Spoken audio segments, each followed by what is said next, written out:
Amigos de 6 a 9, ¿cómo están? Buenos días. Esta mañana nuestro invitado para la entrevista política es el ingeniero Carlos Tapia. Ustedes lo conocen. Él es miembro de Ciudadanos por el Cambio, pero analiza la coyuntura política a título individual siempre, ¿no es cierto? ¿Qué tal? ¿Cómo está, ingeniero? Buenos días. Gracias por la invitación. Estábamos hablando hace un momento del pensamiento catastrófico que a veces preside el análisis político en el Perú, y además reflexionando sobre la circunstancia que estamos en un martes 13. Digamos, si uno tiene pensamiento catastrófico, eso es terrible. ¿La suerte de Saavedra está echada? Pensando en un destino inexorable de esos... Antes de contestarte lo de Saavedra, no solamente es lo catastrófico, sino también el pesimismo, ¿no? Sí. El pesimismo y la falta de confianza. O sea, sobre esos tres condimentos sale una mezcla explosiva para explicar lo que viene sucediendo actualmente en el país. En el caso de Saavedra, del ministro Saavedra, yo creo que eso ya está decidido. Primero por las propias declaraciones del ministro, que él considera que no va a renunciar porque no ha hecho nada grave como para él mismo exigirse la renuncia, cosa que es difícil porque la renuncia la tiene que exigir, como se llama, el presidente de la República. Claro. ¿No? Bueno, él mismo podría solicitarla. Claro, pero así. Él considera que no ha hecho nada grave, y yo creo que la verdad tiene razón, ¿no? Sí. Puede haber cometido errores, ¿no? Pero no ha hecho nada grave como para decir, bueno, tengo que renunciar. Sí. Y además ha señalado el ministro Saavedra que no hay ningún ministro que sea indispensable. Y el propio presidente de la República dice, bueno, van a haber cosas, pero yo voy a defenderlo hasta el final. Entonces, si juntamos esa declaración y creyendo las cosas que se están diciendo, es que lo más probable es que Fujimorismo siga en su camino y logre censurarlo. Aún si, como parece que va a ocurrir, el APRA se apea, digamos, de la censura, porque apoyó entusiastamente la interpelación, las críticas han ido en ese sentido, bueno, Acción Popular también a través de Johnny Lescano, pero con posterioridad al debate no han manifestado, digamos, un afán de sumarse a la censura, ¿no? ¿Te refieres al APRA? Al APRA. Bueno, sí, no, lo dije. No, claro, sí, el APRA es conocido, como se llama, por ese terreno resbaladizo en el que se le gusta ubicar, ¿no? La llamada escopeta de dos cañones, en fin. Pero del análisis más o menos serio, uno no puede creer de que el fujimorismo, después de todo lo que ha hecho... Ya subieron mucho las apuestas. Claro, pues, decir, bueno, no, yo negocio, en fin. ¿Y por qué va a negociar PPK con el fujimorismo antes de la censura? O sea, no está mal eso, ¿no? O sea, parto del criterio entonces más o menos realista de que va a ser censurado el ministro Saavedra. Ha sido, en términos generales, un buen ministro de Educación, está relacionado con el nuevo programa de reformas en todo el sector, y por lo tanto requiere que el propio Ejecutivo lo trate después de su licenciamiento de una manera singularmente positiva. Puede ser un cargo internacional en representación del Perú en el sector educación, lo que fuera. Lo importante es pensar ya quiénes podrían reemplazarlo.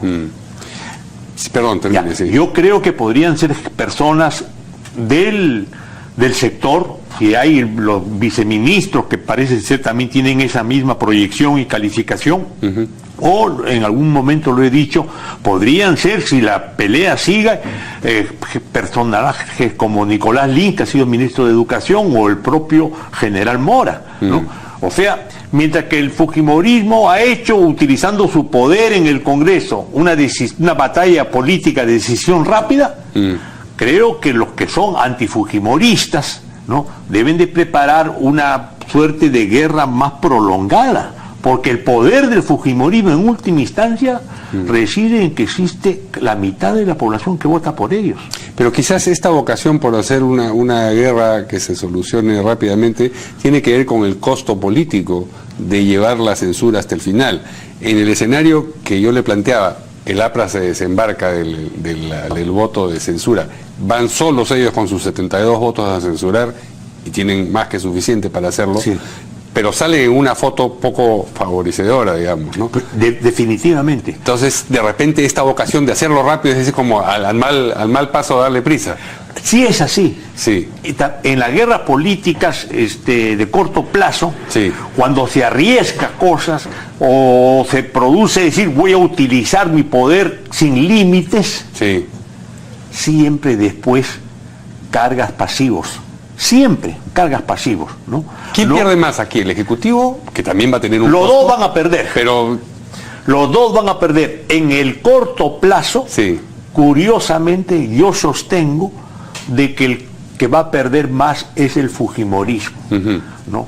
Creo que hay un sector de la población que exige al presidente Pedro Pablo Kuczynski también una contestación de guerra política en el corto plazo que nos lleve al límite del abismo, ¿no es cierto? Eso no perjudicaría al fujimorismo, como sí lo perjudicaría lo que estamos conversando. Claro. Es decir, ya, ok, censúrenlo. Sí, pero van a pagar estas Van a cosas, pagar, nosotros vamos a levantar a Saavedra y mire, Claro. el que lo va a sustituir es tal cosa, ¿no es cierto? Claro. Y seguimos con la reforma de la educación. Creo que Y ese ustedes van a quedar con la imagen de haber empujado más allá de lo razonable y a título absolutamente individual de la bancada y del fujimorismo, esta censura, ¿no? Claro. No es una persona que convoque, digamos, muchas antipatías, Saavedra. Entonces No. se ve como, es una persona serena, digamos, seria, se ve como un ejercicio un tanto abusivo, ¿no? Mira, en batallas de decisión rápida Sí. hay 3 reglas en la política. Luchar con razón. O sea que tú tienes que tener los argumentos suficientemente firmes, consolidados, para convencer a la población de que esos argumentos corresponden a la medida que estás tomando contra el adversario, ¿no? El segundo elemento es luchar con ventaja. Ellos lo están haciendo porque tienen la ventaja, ¿no es cierto? Que tienen la mayoría absoluta. Claro. Pero la tercera ley es sin sobrepasarse, o sea, con límite. Y ahí ellos han cometido un error, se han sobrepasado el límite que le correspondía. Por lo tanto, Hay un precio a pagar. hay un precio a pagar. Ahora, la respuesta desde el otro lado, que no llega a constituir tal cosa como una respuesta, sino un esbozo de reflejo, digamos, todo este asunto de la cuestión de confianza que tiene como subtexto, digamos, la disolución del Congreso constitucionalmente para volver a llamar a elecciones, ¿ha sido un acierto o una torpeza? Creo que ha sido producto de la presión de un sector de la población antifujimorista, a muerte, no sé, pero que también han sobrepasado el límite, pues, ¿no? Cuando dice, ¿qué importa? Que se cierre el Congreso, ¿no es cierto? Que se cierre el Congreso y de esa manera vamos a derrotar al fujimorismo, porque si no hacemos... Nos van a estar buleando, claro, durante 5 años. Van a sacar al ministro del Interior, van a sacar a la... Ahí vienen los catastrofistas, ¿no? Entonces, ahora o nunca. Pero esa posición es posición muy pesimista.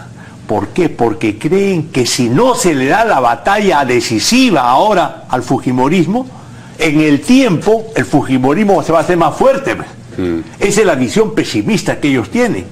Si fueran realistas y tuvieran la razón, dirían, no, con el tiempo va a disminuir la importancia y el peso del fujimorismo, ¿no? Entonces, ¿por qué? Porque no tienen la razón. Ya, pero estos son los sectores, digamos, antifujimoristas que están en torno al gobierno más o menos cerca. Pero el gobierno mismo, es decir, el presidente de la República, ha avanzado y ha retrocedido a propósito de esta idea. Primero dijo, si hubiera la censura, habría que pensar en un voto de confianza. Después dijo, yo nunca he dicho que voy a pedir el voto de confianza, solamente he mencionado que esa es una capacidad constitucional que existe, pero luego ha vuelto a abrir la posibilidad. Es decir, hay un pasito para adelante, 2 pasitos para atrás, que me parece a mí desvirtúa el mecanismo. Es decir, si uno rompe el vidrio y quiere utilizar el recurso extremo, pues lo hace, pero no se pasea alrededor del vidrio sin romper, digamos. Claro, ¿no? O sea, si lo haces como amenaza encubierta, sí, pero que el adversario sabe que no es cierta, claro, debilita al que hace la amenaza encubierta y fortalece al adversario. Y dice, tú me quieres asustar, amedrentar, sí, apabullar, pero yo sé que tú no quieres eso, porque no puedes hacerlo, porque los costos serían mucho más grandes para ti que para mí. Porque yo no voy tan sonso de ir a la disolución del Parlamento cuando tengo en estos momentos 72 votos. Pues. Entonces, ha sido, digamos, un gesto político no muy reflexionado. Pero lamentablemente nuestro presidente no es la primera vez que dice una cosa, después dice la otra cosa contraria y después llega a una salida, llamémosla intermedia, pero con costos pagados inútilmente, porque no tiene sentido. Pero creo muy difícil de que se pueda presentar el caso de que hagan cuestión de confianza para que... Es un poco temprano, además, ¿no? Pero por eso, al gobierno que tiene 4 meses... Pues. Claro, y están yendo al recurso extremo, ¿cómo será cuando tengan 2 años y medio? Claro, entonces no, además que es una visión defensiva en relación al fujimorismo, ¿no es cierto? Sí. O sea, le dan demasiado poder en el futuro al fujimorismo. Y por ese temor es que dicen, no, ahorita hay que detenerlo. Ese es el pesimismo del que hablábamos, ¿no? Ahora, la actitud de la propia bancada oficialista, que ha sido, digamos, disímil en su interior, porque ha habido voces como la de Salvador Heresi y la de Cheput, que dicen, sí, es mejor que renuncie. Sí, yo no estoy de acuerdo que renuncie. No, pero digamos, ¿qué cosa expresa eso respecto de una bancada? Eso es que justamente, es decir, de una vez ahorita resolvamos, porque sí, el costo que viene es mayor, ¿no es cierto? Por eso renuncia. No, yo creo que las salidas están intermedias, para que después que se equilibren los poderes o los daños hechos, se pueda realmente conversar. ¿Te acuerdas de Clausewitz cuando dice, nadie en la mesa de negociaciones pierde lo que ganó en el campo de batalla, ¿no es cierto? Y el fujimorismo gana en el campo de batalla, en la pelea congresal, la búsqueda de la censura, sí, ¿no? Entonces eso no lo va a entregar en la mesa de negociaciones, pues. Tiene que haber una suerte de equiparidad. Y esa suerte de equiparidad requiere unidad de la bancada oficialista, una propuesta de más largo plazo en el proyecto de la reforma de la educación y encontrar el camino para que todo el programa económico, que es lo más atractivo que tenía el gobierno actual, ¿no? Por ejemplo, ayer se ha discutido la repatriación de capitales, que pueden venir al Perú 5.000 millones o 7.000 millones de dólares de los peruanos que invirtieron en el extranjero. ¿Tú crees que van a venir después que está la amenaza de la disolución del Congreso? O sea, no se piensa en el Perú, se está pensando en pequeñas peleitas, o no tan pequeñas, pero cosas que para la mayoría del pueblo peruano dicen, estos son los políticos de siempre. Y si le añadimos lo de las canastitas, vas a ver tú las cosas, cómo van a ser las próximas encuestas. Y además en el camino se vio este intercambio al interior de un sector del fujimorismo, el grupo Mototaxi, que no debieron haber tomado la foto de una pantalla, pero una vez que conocemos el contenido ya no podemos actuar como si no lo conociéramos, claro, ¿cierto? Y lo que sugiere ese intercambio es que las razones para censurar a Saavedra poco tienen que ver con la gestión de Saavedra. Claro. Tampoco tienen que ver con los intereses relacionados con las universidades, como se dice. Claro. Es una, según lo que ese intercambio expresa, es una mera expresión de fuerza política, digamos. Claro, o sea, porque no tienen razón. No solamente tienen ventaja y se han sobrepasado. No, pero ahora ya saben con quién se han metido, mira cómo están temblando, la fuerza. Pero por eso digo, pues se están sobrepasando porque lo único que dicen es porque tenemos los 72 votos, ¿no es cierto? Y con los 72 votos hacemos lo que queramos. Eso en política no va.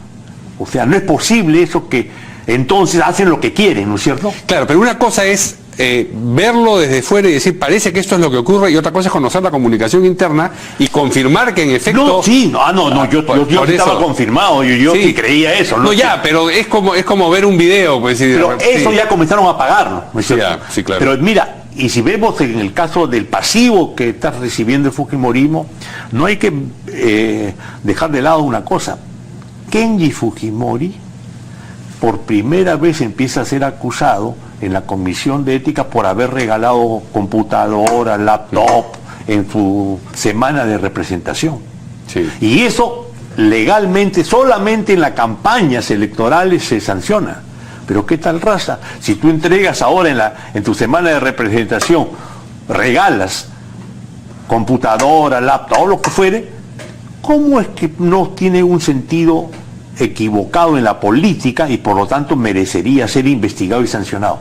Y eso con el planteamiento de Keiko Fujimori, que en lo que tú describes muy bien cuando aparece los mensajes ocultos de la mototaxi. Sí, privados, no ocultos. Bueno, así.